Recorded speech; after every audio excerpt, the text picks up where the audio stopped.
आपल्यालाही सगळ्यांना संपूर्ण महाराष्ट्राला, संपूर्ण मराठी माणसाला, संपूर्ण हिंदू बांधवांना, देशवासियांना गुढीपाडव्याच्या मनपूर्वक शुभेच्छा। आज गुढीपाडवा आहे, खऱ्या अर्थानं हिंदू नववर्ष आहे। इंग्रजी कॅलेंडर वर्ष आणि हिंदू नववर्ष। आज चैत्र शुद्ध प्रतिपदा म्हणजे गुढीपाडव्याची सुरुवात आज होती। म्हणजे नवीन वर्ष सुरू होत असताना निश्चित येणाऱ्या काळात हे नवीन वर्ष परिवर्तनाचं हो, या नवीन वर्षात परिवर्तन हो, या देशात लोकशाहीचं राज्य येवो, या देशातली हुकुमशाही बाहेर हो आणि या देशात खऱ्या अर्थानं जनता जे पाहिजे, जनतेच्या हिताचं एक परिवर्तन व्हावं, अशा प्रकारची मनोकामना निश्चित आम्ही व्यक्त करतो।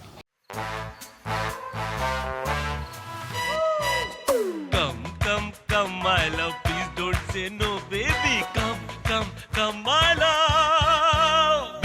V-Guard के air coolers extra large cooling pads के साथ जो अच्छों को ठंडा करे। V-Guard air coolers, long lasting cooling. हे नववर्ष निवडणुकांचं वर्ष आहे। हो, लोकसभा, विधानसभा, त्यानंतर जिल्हा परिषद, महानगरपालिका। गुढी कोणाची हे वर्ष निवडणुकांचं आहे। आजचा दिवस सणाचा आहे। निश्चित कोणी आपल्या आपल्या स्वतःच्या विजयाची प्रार्थना करत असतं, पण तुम्ही विजय प्राप्त करण्यापेक्षा या देशातला जो अधर्मवाद, या देशातली जी हुकुमशाही, या देशातला जो सर्वसामान्यावर होणारा अन्याय, या देशात दुःखात पिचलेला शेतकरी, या देशात बेरोजगार असलेला तरुण, या सगळ्यांना येणाऱ्या काळात एक चांगले दिवस, चांगलं परिवर्तन त्यांच्या जीवनात हो, अशा प्रकारची मनोकामना मी व्यक्त करणार। राज ठाकरेंची आज सभा आहे। राज ठाकरेंच्या सभेकडे सगळ्यांचं लक्ष असतं।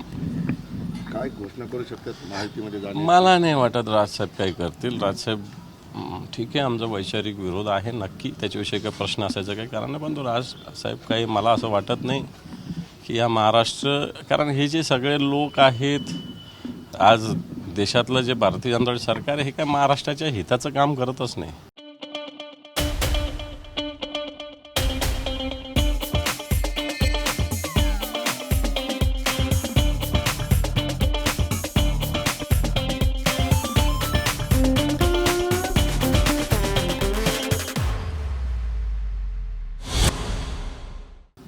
महाराष्ट्रातले अनेक उद्योग गुजरातला गेले, महाराष्ट्रातला अनेक व्यापार गुजरातला हलवला,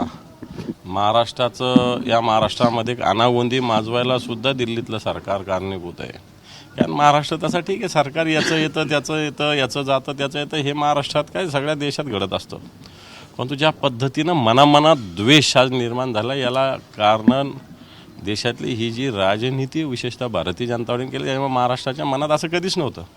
आता आम्ही कित्येक दिवस काँग्रेसच्या विरोधात काम करणारे कार्यकर्ते, सातत्यानं लहानपणापासून आम्ही सातत्यानं लढा, पण ठीक आहे, काँग्रेसने राजकीय जेवढा विरोध करायचा तेवढा केला, केसेस झाल्या, जेलमध्ये टाकलं, बाहेर आलो, पण तो मनात द्वेष हा कधी राहिला नाही। वाटतं तो द्वेष आत्ताच्या घडीला प्रत्येक माणसाच्या मनात निर्माण झाला। हा द्वेष संपणं महत्त्वाचं आहे आणि त्यामुळे राजसाहेब एक संवेदनशील व्यक्तिमत्व हे मान्य केलंच पाहिजे।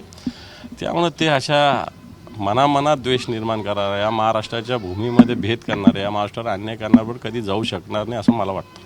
पण अशी एक खेळी महायुतीकडून आखली जाते असे कळतंय की राज्यसभेची एक जागा आणि विधान परिषदेची एक जागा द्यावं आणि सोबत घ्यावं यांनी। म्हणजे हा सौदा आहे ना, सौदेबाजी नाही। एक जागा हे घ्या, एक जागा ते घ्या। मी सांगितलं ना, मी राजसाहेबाविषयी निश्चित सांगेल की ते सौदेबाजीला बोलणार नाहीत। काल पंतप्रधान नरेंद्र मोदी महाराष्ट्रात होते आणि ते असं म्हणाले की शिंदे सेना असली आणि उद्धव सेना नकली शिवसेना काँग्रेस सोबत आहे। येणाऱ्या काळात जर एवढी नकली शिवसेना असेल तर ती फोडायची का गरज पडली? नकली होती, राहू द्यायचं आम्हाला नकली। असली शिवसेनेला, मग नकली शिवसेनेला त्यावेळेस तुम्ही 22 जागा देत होत्या, मग असली शिवसेनेला तुम्ही 12-13 जागा का देता? नकली शिवसेनेकडे तोंड डोळे वाटायची तुमची हिंमत नव्हती, आज तुम्ही त्या असली शिवसेनेचे उमेदवार का ठरवता? असली शिवसेनेने उमेदवार ठरवलेले ते बदलायला का भाग पाडता? हा माझा प्रश्न आहे, याचं उत्तर त्यांनी दिलं पाहिजे। आणि तुम्हाला शिवसेनेची गरज आहे ज्या महाराष्ट्रात, पण एखादं वाघाचं कातडं पांग घालणारा वाघ होऊ शकत नाही। वाघ वाघच असतो। तेव्हा शिवसेना काय असेल या महाराष्ट्रातील जनता निवडणुकीत दाखवून देईल. 10 दिवसावर पूर्व विदर्भातल्या निवडणुका आलेल्या आहेत, मतदान आलेलं आहे. अशा स्थितीमध्ये भाजपकडून म्हणजे नरेंद्र मोदीसह युपीचे मुख्यमंत्री, मध्य प्रदेशचे मंत्री सगळे उतरलेले आहेत. आघाडीकडून फारसं काही तसं चित्र दिसत नाही. मला असं वाटतं होऊ द्या हे सगळ्या गोष्टी. 10 दिवसही राजकारणात फक्त तिकडच्या पूर्व विदर्भातल्या 4 जागा आहेत, 4-5 जागा आहेत. त्यामुळं 1 दिवसात सगळ्या गोष्टी होतील.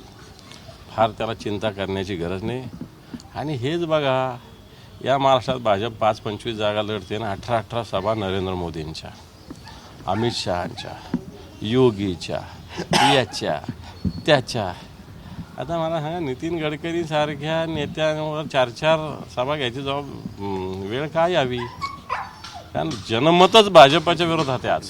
ठीक आहे, नितीन गडकरी चांगले व्यक्ती असतील, पण जनमत भारतीय जनता पार्टीच्या बाजूने नाही आहे कुठंच आज. आणि म्हणून अशा पद्धतीनं मला असं वाटतं आज भारतीय जनता पार्टीला अशा पद्धतीनं स्वतः पंतप्रधानाला आहे का, देवेंद्र फडणवीस सभेला कुठं व्हॅल्यू आहे? काय ते बावनकुळे यांच्या सभेला कुठं व्हॅल्यू आहे? सभा नरेंद्र मोदी, अमित शहा यांच्या सभा त्यांना व्हॅल्यू आहे. आणि म्हणून मला असं वाटतं या राज्यातलं नेतृत्व कुचकामी भारतीय जनता पार्टीचं.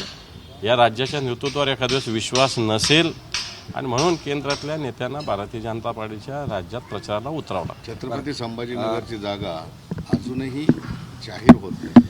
काय नेमकं कारण असावं याच्या मागं? फक्त विरोधक म्हणून नाही, काय विरोधक म्हणून नाही. मी जो विचार करतो, आज त्यांच्याकडे सक्षम उमेदवार नाही आहे. उमेदवार उभा कोण करायचा हा त्यांच्यासमोर प्रश्न आहे.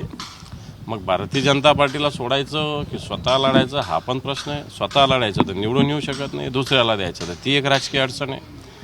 त्यामुळे एक सक्षम पर्याय आम्हाला देऊच शकत नाही. अशा प्रकारची स्थिती आहे.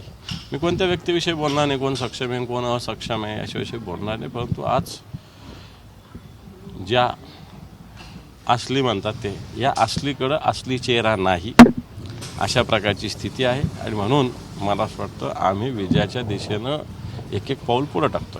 विजयासाठीचा उमेदवार आपल्याकडे येईल अजून आशा त्यांना आहे कोणीतरी? आशा मावळ्या आशा सोडून द्यायची, आशाच करू नये, आशा सोडून द्यायची. आशाच घेऊ लागले असं कुठं म्हणलं नाही मी. तर असं काय एका रात्री थोडी उमेदवार तयार होत असतो. उमेदवार तयार व्हायला वर्षानुवर्ष लागत असतात, लक्षात ठेवा. एखादा उमेदवार लोकसभेचा तयार व्हायला वर्ष लागत असतात.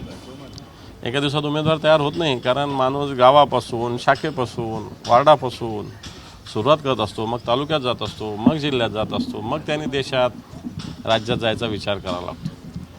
मग तर येथे पाहिजे जातीचे येडेगावाचे काम नव्हे. त्यामुळे जातीचे लोक तिथे नाही आहे. बरं, संभाजीनगरचा हा विषय आहे, पण राज्यातल्या सांगलीसह आणि वेगवेगळ्या ठिकाणच्या जागांची जाहीर केलेला नाही. नाशिकचा विषय तर तिथला तिढा कायम राहिलेला आहे. आता पाडवा आलेला आहे आणि लोकांना- नाशिकचा कोणाचा? नाही, नाशिकचा त्यांचा पण आपल्याकडचा कसं आहे, सांगलीचा असेल किंवा आता 9:55 झाले. 11 वाजता शिवालयामध्ये पत्रकार परिषद आहे. सगळ्या गोष्टी क्लिअर झालेल्या आहेत. आता मी बोलणं योग्य होणार नाही. 11 वाजता पत्रकार परिषद मान्य उद्धवजी ठाकरे साहेब, मान्य शरद पवार साहेब, मान्य बाळासाहेब थोरात यांची पत्रकार परिषद शिवसेनेच्या राज्य संपर्कालय शिवालयात आहे. तिथे या सगळ्या गोष्टी क्लिअर होईल. तुम्ही फक्त 1 घंटा 10 मिनिटं थांबा. म्हणजे सगळे उमेदवार आता डिक्लेअर होतील. आता सगळ्या जागा आता क्लिअर होतील, झालेल्या आहेच. तुम्हाला थोडी सांगणार आम्ही. आता आम्ही पत्रकार परिषद जाहीर होणार. त्यामुळे सगळ्या 48 जागाचं क्लॅरिटी 11 वाजता होणार आणि त्या झालेल्या आहे. कुठे आमच्या मनात शंका नाही. प्रकाश आंबेडकरांनी तो त्यांच्या फॉर्म्युला धुडकावून लावलेला आहे महाविकास आघाडीचा. आणखी त्यांना आशा वाटते की प्रकाश आंबेडकर त्यांच्यासोबत असतील किंवा ते म्हणतील तसं ते पावलं उचलतील. हे प्रकाश आंबेडकर एक आदरणीय व्यक्तिमत्व आहे. या महाराष्ट्रातलं एक चळवळीतलं नेतृत्व आहे. आणि चळवळीतलं नेतृत्व असताना मला असं वाटतं भारतीय जनता पार्टीविषयी विरोधात त्यांनी सातत्यानं भूमिका मांडली. मी भारतीय जनता पार्टीच्या विरोधात राहावं असा मुद्दा नाही. जी भारतीय जनता पार्टीचं ध्येय धोरणं आहे, जे आज कायदा गुंडाळण्याचं, घटनाच गुंडाळण्याचं, देशात हुकुमशाही निर्माण करण्याचा प्रयत्न चालू आहे, त्यात प्रकाश आंबेडकर सारखे एक संवेदनशील नेतेसुद्धा मला असं वाटतं या विरोधात जी आघाडी त्याच्यात असणं आवश्यक आहे. हा काही कोणाचा व्यक्तिगत विषय नाही, सत्ता येणं न येणं याचा विषय नाही. हा लढा आहे, ही लढाई आहे. आणि याच्यामध्ये आपल्याला ती चिमणीची लढाई माहिती आहे ना, एका जंगलात आग लागली होती, चिमणीनं फक्त चोचेनं पाणी टाकलं. मला एक एक चोचेनं टाकलेलं पाणी, त्यामुळे कोणकोणत्या लढाईत राहतं, या लढाईत राहतं का या लढाईत राहतं हे महत्त्वाचं. आणि मला वाटतं या लढाईत प्रकाश आंबेडकरांनी सुद्धा सहभागी व्हावं ही अपेक्षा महाविकास आघाडीच्या सगळ्या पक्षांची आहेच. म्हणून आम्ही शेवटपर्यंत मला असं वाटतं त्यांच्यासाठी प्रयत्न करतो, त्यांच्यासाठी सगळे कवाडं आम्ही उघडं ठेवतो. पण सुरुवातीला ते शिवसेनेसोबत राहणार असं स्पष्ट सांगितलेलं होतं, पण तुमच्या सगळ्या वादामुळे मी राणासोबत येणार नाही असं म्हणले. पण मधल्या काळात त्यांनी काँग्रेसच्या उमेदवारांना, बारामती NCPला असं सगळं सपोर्ट केलेलं आहे. मग शिवसेनेला कुठं त्यांनी सपोर्ट अजून जाहीर केला? मला असं वाटतं त्यांची एक विचार करण्याची पद्धती, त्याच्यात मी जात नाही. मी सांगितलं की मी त्यांचा आदर करतो, त्यांच्या भूमिका ज्या काही असेल त्या आजही NDAच्या विरुद्ध असाव्यात, इंडियाच्या बाजूने असाव्यात, अशी एक जनभावना आमचीच नाही जनभावना आहे असं मला वाटतं. कडू कारले तुपात तळलं किंवा साखरेत जरी घोळलं तरी ते कडूच राहणार असं मोदी म्हणतात. काँग्रेसवर टीका करतात. मग वाटतं हे काय कडू कारल्यापेक्षा कमी नाही, हे तर विषारी सापा इतके खतरनाक लोक आहे ते. कारल्याला जरी मला असं वाटतं औषधी म्हणून वापर करता येऊ शकतो. कारलं चांगलं असतं तसं आरोग्याला, पोटाला, पण मला असं वाटतं हे तर कशाच कामाचे नाही. हे तर मला असं वाटतं जे विष हे ओकतात, वाटतं हे विष देशात फूट, धर्मात फूट, माणसाच्या मनात फूट निर्माण करणं हे मला असं वाटतं कडू कारलं तरी बरं असं मी म्हणेल. अमोल कीर्तिकांविरोधात आता गजानन कीर्तिकर मैदानात उतरत आहे. आशिष शेलार म्हणतात आता विजय आमचा नक्की होणार. पाहू ना आता कोणाला. आता काय मी माझं म्हणाल की माझ्या आमच्या 48 जागा जिंकणार असं मी म्हणणार, ते म्हणणार 48. आता याला तर निवडणूकच होऊ द्यावं लागेल ना. अमोल कीर्तिकरांविरुद्ध गजाभाऊंना उतरवतात. गजाभाऊंची इच्छा आहे नाही आहे मला माहिती नाही, परंतु हेच पाप हे लोक करतात ना. मुलाविरुद्ध बापाला लढायला लावतात, मुलीला घराघरात भेद पाडतात, घराघरात फूट पाडतात, हेच तर पाप करतात. हे विष तर मी सांगतोय ना, आत्ता जे सांगितलं विष, हेच विष पेरण्याचं काम मला वाटतं समाजासाठी घातक आहे. महायुतीत आघाडीसारखी बिघाडी होणार नाही असं काय काय काही होत काय मुख्यमंत्री म्हणतात. काय महायुतीत आघाडीसारखी बिघाडी होणार नाही.